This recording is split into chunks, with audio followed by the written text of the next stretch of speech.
അല്ല, ഇതിനകത്തുള്ള ഏറ്റവും പ്രധാനപ്പെട്ട കാര്യം ഇത് നിയമത്തെയും നീതിയെയും നമ്മൾ രണ്ടായി കാണണം എന്നുള്ള അഭിപ്രായക്കാരനാണ് വ്യക്തിപരമായി ഞാൻ. കാരണം പോലീസിന്റെ ഭാഗത്ത് വീഴ്ചയുണ്ടായി. കാരണം പോലീസ് ഈ വേദാന്ത ഹോട്ടലിൽ വെച്ച് എന്തോ അയാളുടെ രഹസ്യ വിവരത്തിന്റെ അടിസ്ഥാനത്തിലായിരിക്കണമല്ലോ പോലീസ് അവിടെ ചെന്നത്. അവിടെ വെച്ച് ഇതുപോലെ തന്നെ ഈ പറയുന്ന നർക്കോട്ടിക് സബ്സ്റ്റൻസ് കൈമാറപ്പെടുന്നു എന്നുള്ള രഹസ്യ വിവരത്തിന്റെ അടിസ്ഥാനത്തിൽ പോലീസ് സ്പോട്ടിലെത്തി. പക്ഷേ പോലീസിന് ദൗർഭാഗ്യവശാൽ എന്തോ ഒന്നുകിൽ അവരുടെ ഇൻഫർമേഷൻ ലീക്ക് ആയിട്ടുണ്ടാകാം, അല്ലെങ്കിൽ മറ്റെന്തോ കാരണങ്ങൾ കൊണ്ട് ആ പ്രതിയെ അവിടെ അറസ്റ്റ് ചെയ്യാൻ കഴിഞ്ഞില്ല എന്നുള്ളത് ഏറ്റവും വലിയ പോരായ്മയാണ്. ഈ പറയുന്ന ഷൈൻ ചാക്കോയെ ആ സ്പോട്ട് അറസ്റ്റ് ചെയ്തിരുന്നെങ്കിൽ തീർച്ചയായിട്ടും വലിയൊരു കേസ് ആകുമായിരുന്നു ആ സംഭവം. പക്ഷെ അയാൾ അവിടെ രക്ഷപ്പെട്ടു.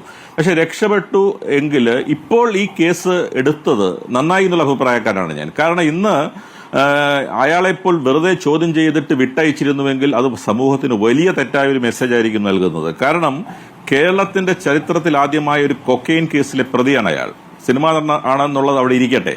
ആ കേസ് 2015 നടന്ന സംഭവമാണ്. എറണാകുളത്തെ കേരളത്തിന്റെ എന്താ പറയുക പ്രധാനപ്പെട്ട ഒരു ഏറ്റവും വലിയ പട്ടണത്തിന്റെ നടുക്ക് വെച്ചൊരു ഫ്ളാറ്റിൽ വെച്ചിട്ട് അയാളെ അറസ്റ്റ് ചെയ്തു. ആ അറസ്റ്റ് ചെയ്തത് നമ്മൾ ദൃശ്യമാധ്യമങ്ങളിലൂടെ എല്ലാം കണ്ടതാണ്. ആ കേസ് 2015 നടന്ന കേസിന്റെ വിചാരണ പൂർത്തിയായി ഏതാനും മാസങ്ങൾക്ക് മുമ്പാണ് ആ കേസിന്റെ വിധി വന്നത്.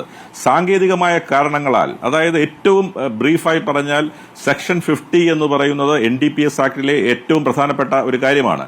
സെക്ഷൻ 50യുടെ കംപ്ലയൻസ് ഇല്ലെങ്കിൽ ആ കേസ് നിലനിൽക്കില്ല എന്ന് അരിയാഹാരം കഴിക്കുന്ന എല്ലാ പോലീസുകാർക്കും അറിയാം.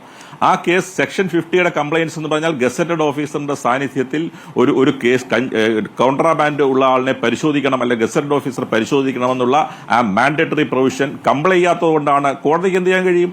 കോടതിക്ക് മുമ്പിൽ വരുന്ന തെളിവുകൾ മാത്രമല്ലേ കോടതിക്ക് പരിശോധിക്കാൻ കഴിയൂ. അതുകൊണ്ട് ആ കേസ് വെറുതെ വിട്ടു.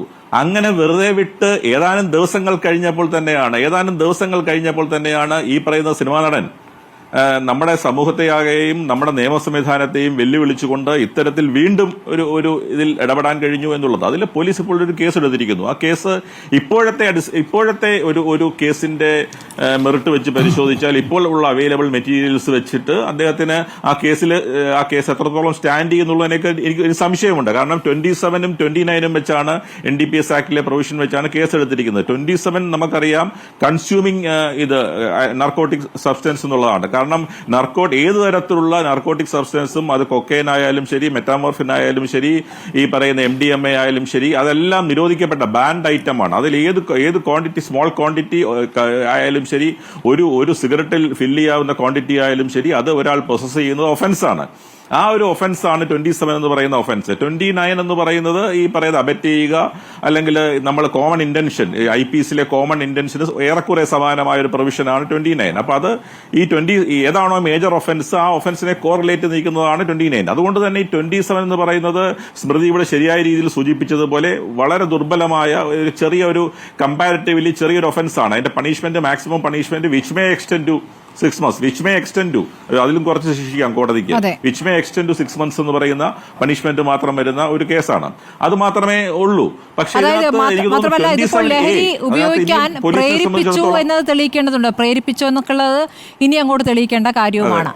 നിരവധി തെളിവുകൾ കിട്ടി എന്ന് പറയുമ്പോൾ, ഈ പറഞ്ഞ മാതിരി പോലീസ് പിടിക്കാൻ പോകുമ്പോൾ, ഡാൻസർ പിടിക്കാൻ പോകുമ്പോൾ വാതിൽ മുട്ടി നേരായ വഴിയിലൂടെ മാത്രം പിടിക്കാൻ പോകുന്നു എന്നുള്ളതൊക്കെ അങ്ങനെ തൊണ്ട തൊടാതെ വിഴുങ്ങാൻ പറ്റുമോ എന്നൊരു സംശയമുണ്ട്. ഒന്നാമത്തെ കാര്യം, ഷൈൻ ടോം ചാക്കോയെ പിടിക്കാനല്ല പോയിട്ടുള്ളത്.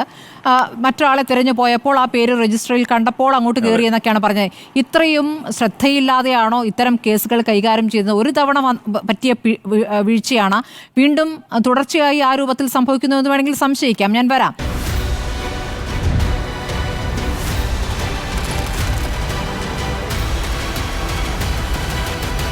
ഡിബേറ്റ് വിത്ത് സ്മൃതി പരുത്തിക്കാട്.